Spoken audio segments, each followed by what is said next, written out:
மலை மலைனா யாருக்கு பிடிக்காமல் இருக்கும். அந்த மலையை பற்றி ஒரு சில தகவல்களை பார்க்கலாம். பூமியில் ஒவ்வொரு நிமிஷத்துக்கும் பார்த்திங்கன்னா 100 கோடி மலைத்துகள் எழுதுன்னு சொல்கிறாங்க. அளவில் சின்னதாக இருந்தாலும் ரொம்ப எண்ணிக்கையில் ரொம்ப பெருசாக இருக்கும்.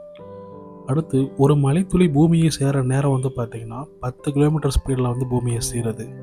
அது நம்ம ஓட்டுற காரை விட 10 மடங்கு குறைவாக தான் இருக்கும். ஆரம்பத்தில் பெரிய பெரிய மலைத்துளிகள் பூமி சேரும்போது சின்னதாக மாறுது. என்ன காரணம்னு பார்த்தீங்கன்னா, காற்றில் அது ஆவியாகிடுது.